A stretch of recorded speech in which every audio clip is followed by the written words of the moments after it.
Hello students, मैं सुधा स्वागत करती हूँ आप सबका आपके अपने चैनल तैयारी ऑनलाइन में। आज हम डिस्कस करने जा रहे हैं worksheet number 69। Worksheet number 69 Hindi का वर्कशीट है और हिंदी के वर्कशीट में आज हम पढ़ेंगे जॉर्ज पंचम की नाक, जो लिया गया है कृतिका भाग 2 से। ये वर्कशीट है क्लास 10th का। वर्कशीट 18 दिसंबर 2020 का है। तो बच्चों, जॉर्ज पंचम की नाक लिखी गई है लेखक कमलेश्वर जी के द्वारा। यह कमलेश्वर जी की रचना है। तो चलिए पढ़ते हैं इस कहानी को। इस नाक की भी एक लंबी दास्तान है। इस नाक के लिए बड़े तहलके मचे थे। किसी वक्त आंदोलन हुए थे, राजनीतिक पार्टियों ने प्रस्ताव पास किए थे, चंदा जमा किया गया था, कुछ नेताओं ने भाषण भी दिए थे, गर्मागर्म बहसें भी हुई थी, अखबारों के पन्ने रंग गए थे। बहस इस बात पर थी कि जॉर्ज पंचम की नाक रहने दी जाए या हटा दी जाए। और जैसा कि हर राजनीतिक आंदोलन में होता है, कुछ पक्ष में थे, कुछ विपक्ष में, और ज़्यादातर लोग खामोश थे। खामोश रहने वालों की ताकत दोनों तरफ थी। तो बच्चों, यहाँ जॉर्ज पंचम की नाक को लेकर के समस्या उत्पन्न हो गई थी, क्योंकि उस समय महारानी एलिजाबेथ भारत की यात्रा पे आने वाली थी। तो जो नेता लोग थे, उन्होंने सोचा कि अगर जॉर्ज पंचम का नाक नहीं लगा होगा तो क्या होगा। जब महारानी एलिजाबेथ भारत आएंगी और इस मूर्ति को देखेंगी तो भारत का अपमान होगा। अब इस पर क्या होने लगा, बहस होने लगा कि अब जॉर्ज पंचम की नाक लगाएं तो लगाएं कैसे। अब देखिए आगे, यह आंदोलन चल रहा था। जॉर्ज पंचम की नाक के लिए हथियार बंद पहरेदार तैनात कर दिए गए। क्या मजाल कि कोई उनकी नाक तक पहुंच जाए। हिंदुस्तान में जगह जगह ऐसी नाकें खड़ी थीं, और जिन तक लोगों के हाथ पहुंच गए उन्हें शानो शौकत के साथ उतार कर अजायब घरों में पहुंचा दिया गया। कहीं कहीं तो शाही लाटों की नाकों के लिए गुरिल्ला युद्ध होता रहा। लाटो शब्द का अर्थ है बच्चों मूर्ति। तो बच्चों, आप हमें कमेंट में बताएं कि किस चीज़ के लिए आंदोलन चल रहा था। अब देखिए, नेताओं ने क्या किया, जितने भी लाटों की मूर्तियां थीं उन सब पर पहरा लगा दिया। उसी जमाने में यह हादसा हुआ। इंडिया गेट के सामने वाली जॉर्ज पंचम की लाट की नाक एकाएक गायब हो गई। अब देखिए, पहरा होने के बावजूद भी जॉर्ज पंचम की नाक जो है वह गायब हो गई। हथियार बंद पहरेदार अपनी जगह तैनात रहे, गश्त लगती रही और लाट की नाक चली गई। बच्चों, आप हमें कमेंट में बताएं जॉर्ज पंचम की मूर्ति कहाँ थी। रानी आए और नाक न हो, एकाएक परेशानी बढ़ी, बड़ी सरगर्मी हुई। देश के खैर ख्वाबों की एक मीटिंग बुलाई गई और मसला पेश किया गया कि क्या किया जाए। अब देखिए, पहले ही आपको बताया है कि भारत में कौन आने वाली थी, इंग्लैंड की रानी एलिजाबेथ आने वाली थी। और रानी आए और उन्हें पता चले कि जॉर्ज पंचम की नाक नहीं है, तो भारत के लिए क्या होगा, बहुत ही शर्म की बात होगी। अब देखिए, खैर ख्वाबों कहने का अर्थ है यहाँ पर भलाई चाहने वाले। जो भी देश के बड़े बड़े नेता लोग थे उनकी मीटिंग बुलाई गई, सभी लोग आए। अब देखिए आगे क्या हुआ। वहाँ सभी सहमत थे कि अगर यह नाक नहीं है तो हमारी भी नाक नहीं रह जाएगी। सभी के मन में सिर्फ एक ही बात था कि अगर जॉर्ज पंचम की नाक नहीं होगी तो हमारी नाक भी नहीं रह जाएगी। नाक नहीं रहना, इसका अर्थ होता है इज्जत चले जाना।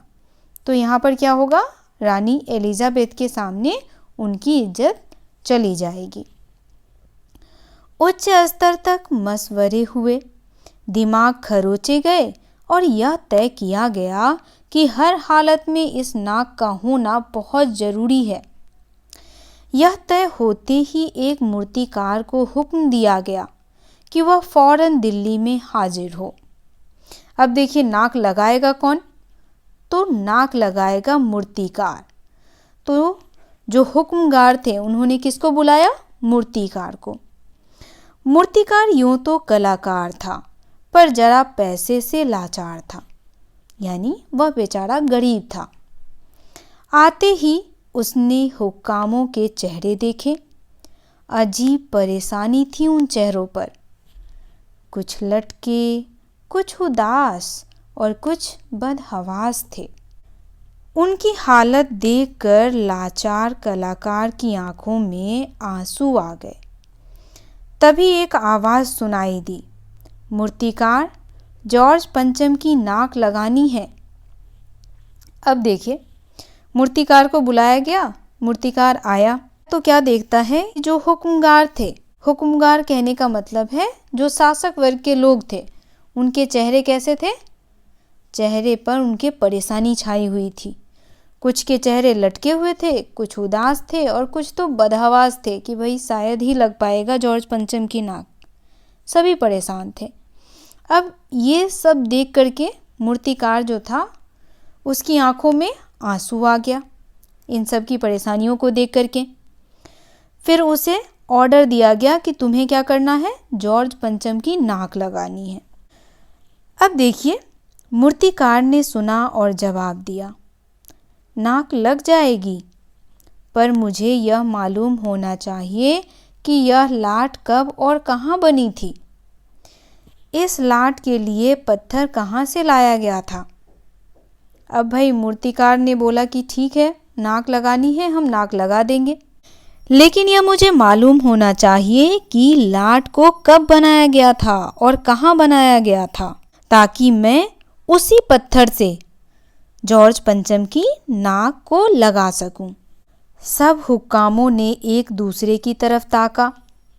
एक की नज़र ने दूसरे से कहा कि यह बताने की जिम्मेदारी तुम्हारी है। खैर मसला हल हुआ। एक कलर को फ़ोन किया गया और इस बात की पूरी छानबीन करने का काम सौंप दिया गया। पुरातत्व विभाग की फाइलों के पेट चीरे गए, पर कुछ भी पता नहीं चला। क्लर्क ने लौटकर कमेटी के सामने कांपते हुए बयान किया, सर मेरी खता माफ़ हो, फाइलें सब कुछ हजम कर चुकी हैं। अब यहाँ देखिए क्लर्क को ऑर्डर दिया गया कि यह पता लगाए कि जॉर्ज पंचम की जो मूर्ति है वह किस पत्थर से बनी है। अब क्लर्क ने सारे फाइलें छान ली, लेकिन उसे कुछ भी नहीं मिला।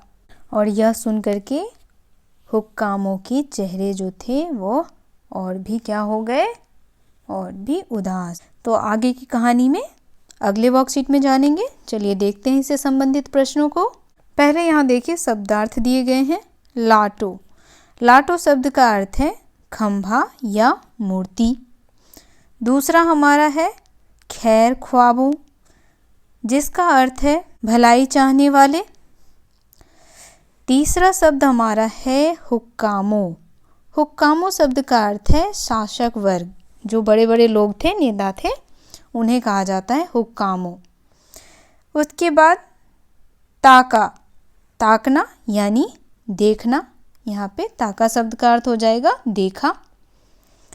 मसला, मसला शब्द का अर्थ है समस्या। पहला प्रश्न हमारा है क्या आंदोलन चल रहा था और क्यों? तो आंदोलन क्या चल रहा था? आंदोलन जॉर्ज पंचम की नाक का चल रहा था। और क्यों चल रहा था? क्योंकि महारानी एलिजाबेथ भारत की यात्रा पर आने वाली थी। तो देखिए इसका उत्तर। प्रश्न संख्या 1 का उत्तर हो जाएगा महारानी एलिजाबेथ भारत भ्रमण से पहले जॉर्ज पंचम की मूर्ति की नाक गायब हो गई थी। उसी के लिए पूरे देश में आंदोलन चल रहा था कि नाक को लगाया जाए या न लगाया जाए, और लगाया जाए तो कैसे। यह है प्रश्न संख्या 1 का उत्तर। दूसरा प्रश्न हमारा है मूर्तिकार को क्यों बुलाया गया? तो बच्चों मूर्तिकार को क्यों बुलाया गया था? जॉर्ज पंचम की नाक लगाने के लिए। तो देखिए इसका उत्तर। मूर्तिकार को जॉर्ज पंचम की नाक लगाने के लिए बुलाया गया था। तीसरा प्रश्न हमारा है कलाकार किसे कहा गया और उसकी आंखों में आंसू क्यों आ गए? तो बच्चों, कलाकार किसे कहा गया था? मूर्तिकार को कलाकार कहा गया था। उसकी आंखों में आंसू क्यों आ गए थे? तो उसकी आंखों में हुक्कामों की परेशानी, दुख और दर्द को देख करके आंसू आ गए थे। तो चलिए इसका आंसर देखते हैं। प्रश्न संख्या 3 का उत्तर हो जाएगा, मूर्तिकार को कलाकार कहा गया है। जब मूर्तिकार ने उदास और लटके हुए चेहरे देखे तो उसकी आंखों में आंसू आ गए। लोगों की परेशानियों को देख करके मूर्तिकार की आंखों में आंसू आ गए। लाट के बारे में पता करने के लिए फाइलों के पेट चीरे गए, पर फाइलें सब कुछ हजम कर चुकी हैं। यहाँ फाइलों के पेट चीरने और उसके सब कुछ हजम करने से आप क्या समझते हैं? तो बच्चों, जब हुक्कामों ने कलर को यह ऑर्डर दिया था कि तुम क्या करोगे, यह पता लगाओगे कि लाट की मूर्ति यानी जॉर्ज पंचम की जो मूर्ति है वह किस पत्थर से बनाई गई है, तो उसने क्या किया था, पुरातत्व विभाग की सारी फाइलें छान ली थी, लेकिन उसे कहीं भी जॉर्ज पंचम की नाक किस पत्थर से बनाई गई इसकी जानकारी नहीं मिली। देखिए इसका उत्तर। प्रश्न संख्या 4 का उत्तर होगा, इस बात से यह समझते हैं कि फाइलों को खोजने के बाद भी जॉर्ज पंचम की नाक किस पत्थर से बनी है, पत्थर कहाँ से लाया गया था, कोई जानकारी नहीं मिलती है। तो ये है आपके प्रश्न संख्या 4 का उत्तर। अगला प्रश्न गतिविधि है। प्रश्न संख्या 5 गतिविधि दी गई है। आपने ऐसे कई मुहावरे या व्यंग्यात्मक बातें सुनी या पढ़ी होंगी जिसमें नाक शब्द प्रयुक्त होता है। ऐसे कोई 7 मुहावरे लिखकर उनका एक एक वाक्य भी लिखिए। तो बच्चों, हमें नाक शब्द से संबंधित 7 मुहावरे लिखने हैं और इसी के साथ हमें एक एक वाक्य भी बनाने हैं। तो चलिए देखते हैं। प्रश्न संख्या 5 का उत्तर देखिए। नाक कट जाना यानी प्रतिष्ठा नष्ट हो जाना, यानी सम्मान चला जाना। पुत्र के कुकर्म से पिता की नाक कट गई, यह हो गया हमारा पहला मुहावरा। दूसरा मुहावरा है नाक काटना। नाक काटना शब्द का अर्थ होता है बदनाम करना। यहाँ देखिए अर्थ भी लिखा गया है। भरी सभा में उसने मेरी नाक काट ली, तो यहाँ पे क्या कर दिया गया, भरी सभा में उसे बदनाम किया गया। तीसरा है नाक भौं चढ़ाना। नाक भौं चढ़ाना शब्द का अर्थ होता है क्रोध अथवा घृणा करना। अब देखिए वाक्य, तुम ज्यादा नाक भौं चढ़ाओगे तो ठीक ना होगा, ये हो गया तीसरा वाक्य। नाक में दम करना। नाक में दम करना शब्द का अर्थ होता है परेशान करना। देखिए वाक्य, शहर में कुछ गुंडों ने लोगों के नाक में दम कर रखा है, लोगों को परेशान कर रखा है। अगला देखिए, नाक का बाल होना। नाक का बाल होना शब्द का अर्थ है अत्यधिक प्यारा होना, सबसे प्यारा। मैनेजर मुंशी की न सुनेगा तो किसकी सुनेगा, वह तो आजकल उसकी नाक का बाल बना हुआ है। अगला मुहावरा है नाक रगड़ना। नाक रगड़ना शब्द का अर्थ है दीनता पूर्वक प्रार्थना करना। इससे संबंधित वाक्य देखिए, उसने मालिक के सामने बहुत नाक रगड़ी पर सुनवाई न हुई। अगला है नाकों चने चबाना। नाकों चने चबाना शब्द का अर्थ होता है बच्चों तंग करना, यानी बहुत ही परेशान करना। भारतीयों ने अंग्रेजों को नाकों चने चबा दिए। अंग्रेजों को भारतीयों ने बहुत तंग किया, तब जाकर के अंग्रेजों ने भारत को छोड़ा। तो बच्चों, आज का ये वर्कशीट यहीं समाप्त हुआ। वर्कशीट आपको कैसा लगा आप हमें कमेंट में अवश्य सूचित करें। और बच्चों, अगर आप जॉर्ज पंचम की नाक कहानी को पूरा सुनना चाहते हैं तो आई बटन पर क्लिक करें।